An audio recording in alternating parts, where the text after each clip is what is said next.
Record. All right. I'm Jennifer Takagi with Destined for Success, and today is one of my favorite days. It's Potapalooza Day, and I'm here with Matt. Matt is one of the amazing people who agreed to come on the show, share his genius, and he's an attorney, which we all need a little legal in our life. Matt, welcome to the show. Thanks so much. Happy to be here. Let's hope we don't all need some legal in our lives. We need to know how to use it to our advantage. So, where are you, and how do you show up in the world? That's true. That's true. I'm physically located in Kelowna, BC, in Canada, on the West Coast. I do run an entirely virtual law practice, and I focus on litigation coaching for people and companies that are representing themselves.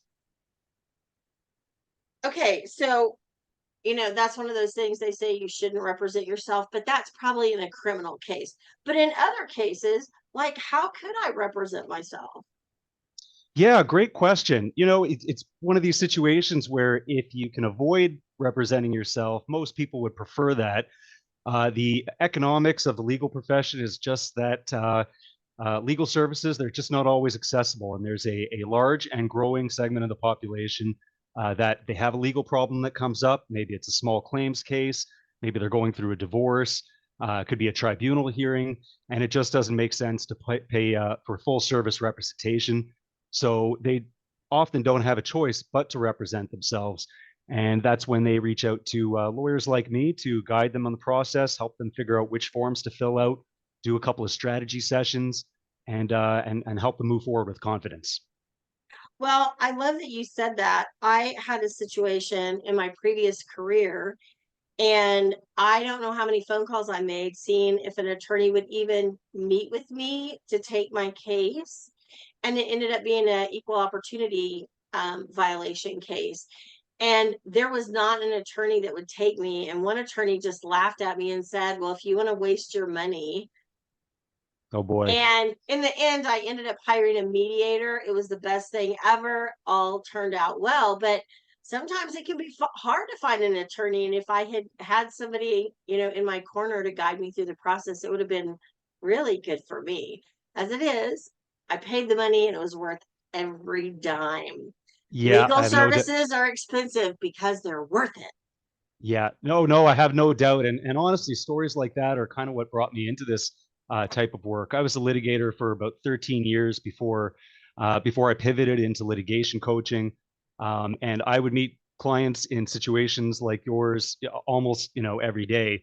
And they would say, listen, I have this issue. This is my budget. This is what I can reasonably afford on legal advice. And I certainly didn't laugh at anyone. Or I hope I made everyone feel respected. But the unfortunate bad news that I had to share was this is how much it's going to cost if you want me to do this kind of work for you. And inevitably, the question came, I can't afford that. I'm going to have to do this myself. Can you point me in the right direction? Can you look over my shoulder? Can you answer a couple of questions? And traditional law firms are not well set up to handle those kinds of services. And that's what brought me to a virtual platform. That's what brought me to litigation coaching. I love that. So, what are a couple things that I might need to know or look for, or clients come to you for on the situation and litigation? And is litigation as prevalent in Canada as it is in the US? And do you work across borders? I'm going to say that was like five questions in one. No, I appreciate it. I'm ready for compound questions. I'm licensed to practice in British Columbia now, so that's the only jurisdiction that I can offer services in. I do have plans to expand. I launched Butterfly Legal not too long ago. It was really only about 6 months ago, so I'm still building my business, and I do have plans to expand across the country and one day into the U.S. market. Absolutely. Um, what do maybe some tips for people who are thinking about self-representing? The number one thing that I encourage potential clients to think about is whether they have the emotional capacity and the time to engage in the work. Because lawsuits, they're really not they're not quick. They do take time. You will have to be able to dedicate a couple of hours, maybe on the weekend or after work, to work on this. So, do you have the capacity to do this for yourself? The second tip is to make sure that your support network is set up around you. right? To make sure that you have people that you can confide in, that you can talk about. Lawsuits, they're incredibly emotionally taxing. If it wasn't a stressful situation, you wouldn't be in court. So be ready for that. And then the third thing is just to be organized. I can't tell you how much anxiety melts away when you know where your information is, you know what your next date is, you have some understanding of what to expect. So yeah, if that sounds like an option for some people, they're looking for a cost-effective way to do things themselves, but they do want some professional guidance to walk them through it and offer some advice. That's the service I offer. I love that. So with you not being actually the attorney of record representing me, you're just giving me guidance. Does that mean that your coaching program, you can cross borders? Are you still just operating mostly in Canada, or do you have a desire, whichever way? Yeah, great question. The way our law license works is that we can only practice in the jurisdiction in which we're licensed. So even though I'm not counsel of record, just giving the advice, reviewing records, providing an opinion, even coaching sessions, that would be the practice of law. So for now, I am in BC only, but I do have plans to expand to the other Canadian jurisdictions and to the US. Part of that is also that the law does change in some of these areas. And so it's important for any lawyer that a client's working with is, to make sure that they've got a good understanding of the law in the jurisdiction where the problem arose. Well, yeah, because everybody's a little bit different. I haven't looked this up lately. I'm in the great state of Oklahoma in the US, and I haven't looked it up lately, but we did have a law on the books that it was illegal to carry a pair of pliers in your car and or on your person. And the reason was for cattle rustling, like you would cut the fences and steal all their cows.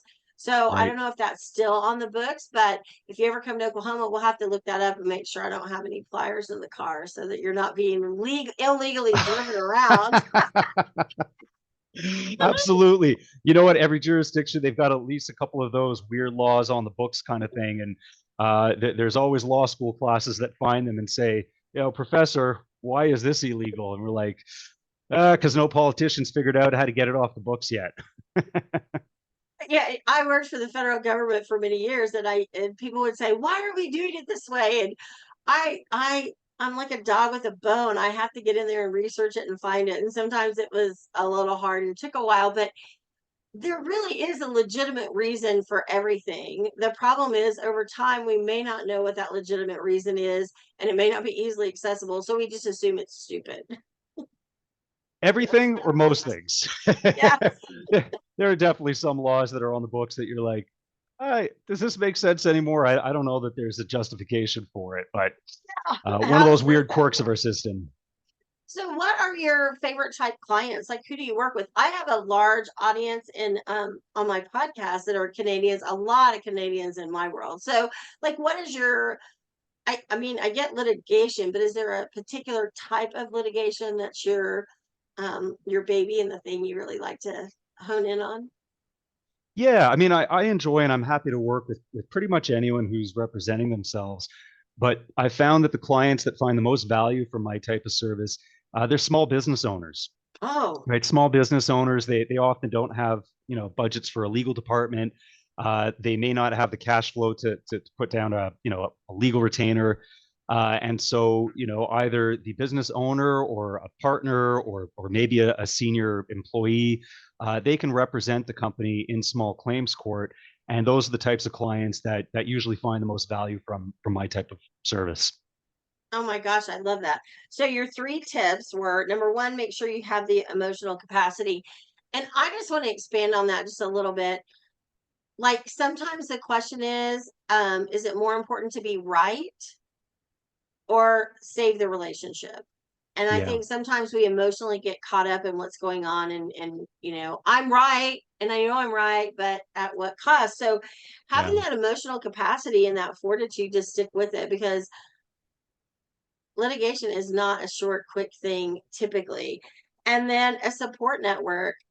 If you're going after something that nobody believes you can win or should go after, you're not going to have that support. So I think it would be critical to make sure that, your closest people in your circle understand what's going on and why it's so important, right? So they can be there for you for that long haul, because it's not going to be fast and organized. Like, I am just the queen of having stacks of papers. And even in my long-term career in corporate and federal government, I did. But if I called in sick for some reason and somebody needed something on my desk, I could pretty much tell you where it was. But Right. not everybody has that superpower. It is a superpower of mine, but not everybody has that. And that's just a big problem, because you've got to have every receipt, every email, everything. So those are three, just in general life, three great suggestions and tips to live by. What makes it interesting, and part of the value that I offer in litigation coaching is that those, the first one, the emotional capacity, you're right, it's going to be stressful, and it's not just the emotion of having a lot of extra work to do. It's that feeling of injustice that everybody feels when they have a court case, right? It's a feeling that something was done wrong to them, and that makes them see maybe not red, but like a shade of red, right? It gets the blood going, and that is why we need the support network, right? Because the support network, even if you're not talking about the details of the case, you just need someone that you can, maybe have a cry with, have a vent with, someone who's going to give you a hug, someone who's going to, maybe make you breakfast on the days that it's time to go to court, someone who's going to take you for a beer after court if that's what you need. And only when those first two pieces are kind of taken care of, we understand the emotional impact, we have people around us that are supporting us. That's what lets us get organized, right? Because what I found a lot of clients think that they're going to do is they're going to say, great, 2 hours on a Sunday, and then I'll be organized. And that's not usually how it goes, right? We need to have a system. We need to develop strategies and workflows to kind of organize what we need for our case as we build the case over the period of usually a couple of months, from beginning to end. Average, I'd say about 2 years until you get to resolution. Gosh, that's awesome. So if my audience wants to get hold of you, how are they going to find you, Matt? Easy peasy. It's butterflylegal.ca. Butterflylegal.ca. I will have all the contact information in the show notes. Matt, it was so great to visit with you today. Oh, thanks so much. It was great chatting with you. Thank you. I'm Jennifer Takagi with Destined for Success. I look forward to connecting with you soon.